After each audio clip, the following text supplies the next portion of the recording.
Students, today we are going to study crystal field theory. The crystal field theory, it is an electrostatic model which considers the metal ligand bond to be ionic, arising purely from electrostatic interactions between the metal ion and the ligand. It means in this case the metal ligand bond is considered to be ionic. It is based on this concept only. Let us go through the assumptions of crystal field theory. First of all, as I've told you, in this theory, the bond between metal and ligand is considered to be ionic in nature. And ligands are treated as point charges in case of anions, means if the ligand is some negatively charged species such as Cl minus, Br minus, OH minus, then they will be treated as some point charge, and they will be, if the ligand is a neutral molecule like ammonia, water, etc., they will be considered as dipoles since these molecules have dipole moment. And the interactions between metal ion and ligand will be ion dipole interactions if the ligand is neutral, and if the ligand is an anion, then the interactions between them will be ion-ion interactions. Now, we know that the 5d orbitals in an isolated gaseous metal atom or ion, they have same energies. All the 5d orbitals, they have same energies, and the such kind of d orbitals are called as degenerated orbitals. Now, this degeneracy is maintained in a spherically symmetric field of negative charges around the metal ion. It means when the ligands are present around the metal ion, a spherically symmetrical field is generated, electric field is generated around the metal ion, and this degeneracy of the d orbitals is still maintained. It means that all the 5 d orbitals will have same energy. But as the ligands approach towards the metal ion uh, to form the complex, this symmetrical field, it will become asymmetrical, and hence the degeneracy of the d orbitals is removed. It means that they will no longer, they will have same energies, and they split into two groups having different energies, and the pattern of splitting, it will depend upon the nature of crystal field. Hence, this splitting of 5 degenerate d orbitals of metal ion into different set of orbitals having different energies in the presence of ligands in definite geometry is called as crystal field splitting.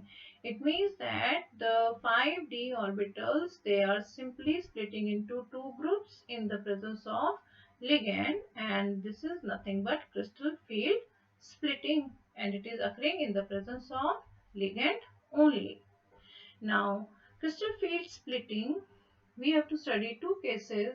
One is in octahedral case and other is in case of tetrahedral coordination entities. So, first we will go through octahedral coordination entities. Now, as the ligands, they approach to the metal ion to form the complex, there will be repulsion between the electrons which are already present in the d orbitals of the metal ion and the electrons which are present with the ligands. Now the repulsions, the repulsions will be more where the metal d orbitals, they are directed towards the ligands. So let us recall the shapes of 5 d orbitals, that is dxy, dxz, dyz. These 3 d orbitals, they are lying in between the axes. 3 axes, they are lying in between. like DYZ, it is lying between y axis and z axis like this. So they are lying in between the three axes. But these two, that is dx square, y square, dz square, these are lying along the axis. This one along x axis and along y axis, and dz square along z axis. So what happens?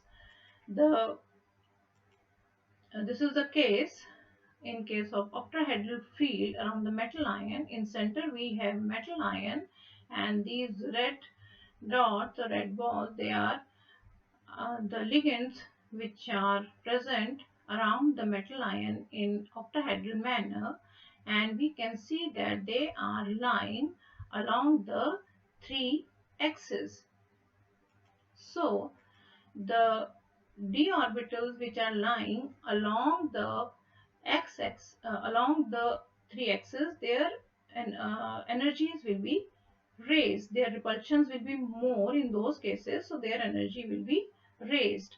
So these two orbitals, that is dx square y square and dz square, they will have higher energy since repulsions will be more, and this group of orbitals is called as Eg orbitals. And other three d orbitals, that is dxy, dxz, dyz, they are called as T2g orbitals.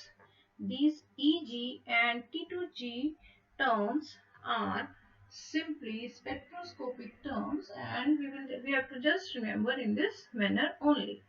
And the energy difference between these two set of orbitals is represented by delta O. Now delta O means O is for octahedral. So this diagram depicts the same thing here. So initially when we are having a free ion, metal ion, all the 5d orbitals are degenerated, and here when the ligand is approaching the metal ion and we have a spherically symmetric field around the metal ion, so the energy of all the d orbitals will be raised, but still the degeneracy is there. But here when the ligands, they are lying along the three axes, this degeneracy is removed and is split into two groups, that is Eg and T2g.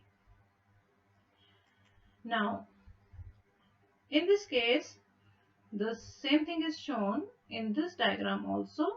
So this delta O, it represents the energy difference between the Eg and T2g orbitals.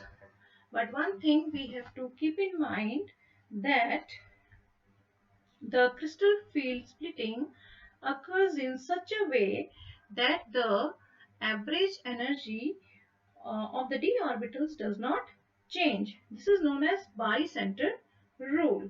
This means that the three orbitals lie at an energy that is 2 by 5th of delta O below the average d orbital energy, and the two orbitals, they lie at an energy 3 by 5th of delta O above the average energy. So this delta O value, it depends upon the field produced by the ligand and charge on the metal. So based on the field produced by the ligands are classified as strong field ligands and weak field ligands. So in general, ligands can be arranged in a series in the order of increasing field strength, which is called as the spectrochemical series. In this, we can see that in the series on this side, we are having weak field ligands starting from I minus, Br minus, SCN minus, etc. till water. All these ligands are considered as weak field ligands. Weak field ligands will have small value of delta O. So crystal field splitting will be less, the value of that will be less.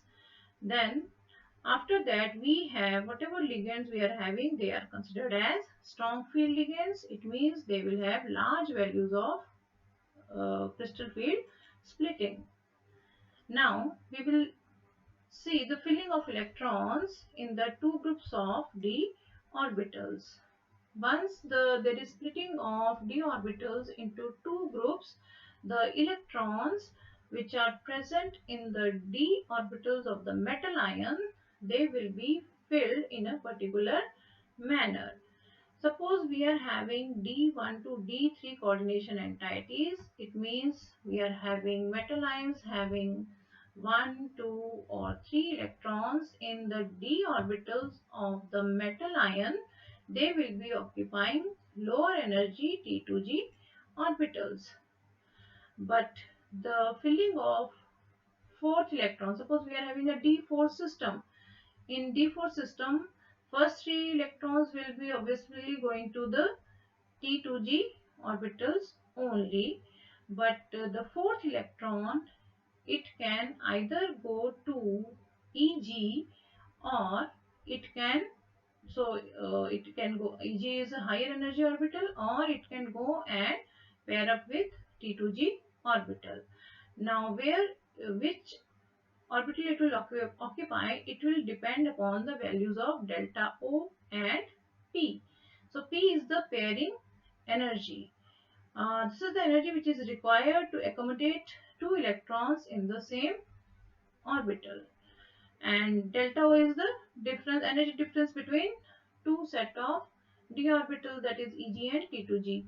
So if we are having a weak field ligand, then in that case this delta O value is small and pairing energy is more. So for the electron it is more easy to go and occupy the higher energy orbital, that is Eg. So it will go and occupy Eg orbital. So the electronic configuration of the metal ion, d orbital of the metal ion, will become T2G3 and Eg1, and it will produce high spin complexes because we will have large number of unpaired electrons. But if we are having a strong field ligand, it will have large value of delta O.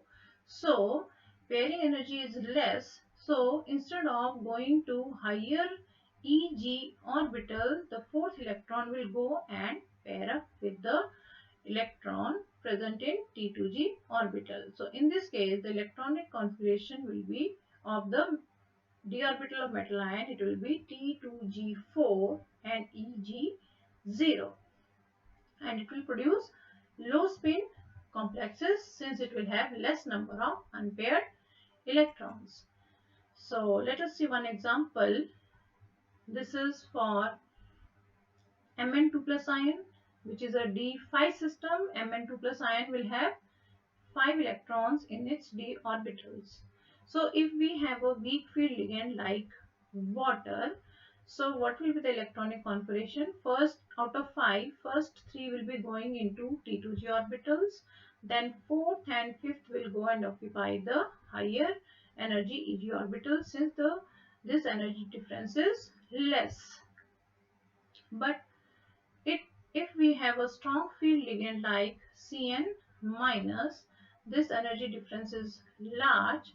So instead of going and occupying higher energy orbitals, the electron will go and pair up in T2G orbitals only.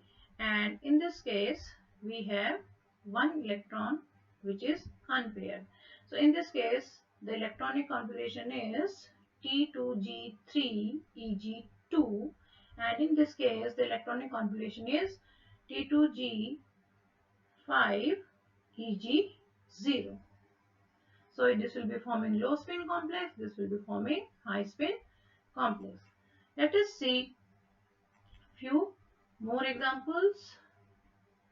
First, for Fe2 plus ion, Fe2 plus is D6 system, so 6 electrons are to be filled. We have two sets, so out of 6, 1, 2, 3, and fourth will be going here, and fifth will be going here.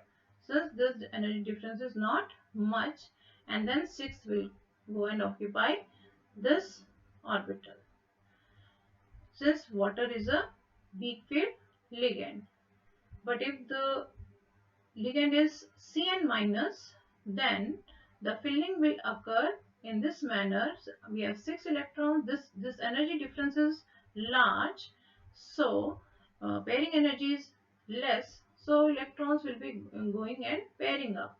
So 1, 2, 3, and then 4, 5, 6. In this manner, the electrons will be filled.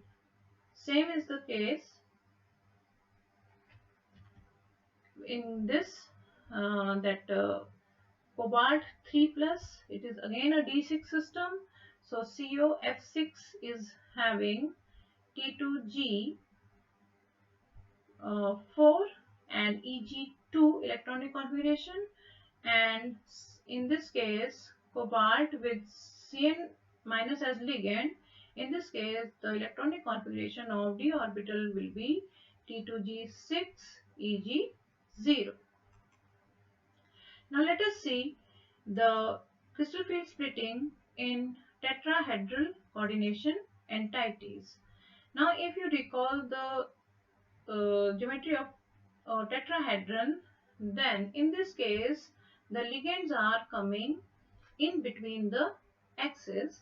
So in this case reverse of the octahedral case happens. Here the d orbitals which are lying in between the axes, their energy will be raised because there in that case the repulsion will be more. So dxy, dyz and dxz, they will have higher energies which will be represented by T2. No G is here, okay? T2.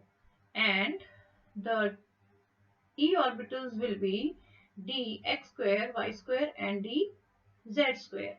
And the energy difference is represented by delta T.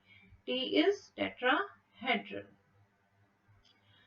So, and this value is the T2 orbitals are having and their energy is raised off by 2/5 of delta T, and this energy difference is 3/5 of delta T.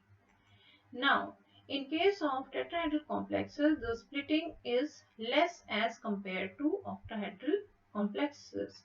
So, here delta T is equal to 4 by 9 of delta O value. So, in this case, since this energy difference is not much, so low spin configurations are rarely observed. It means that the metal complexes with low spin are rarely observed. That's all with the crystal field theory.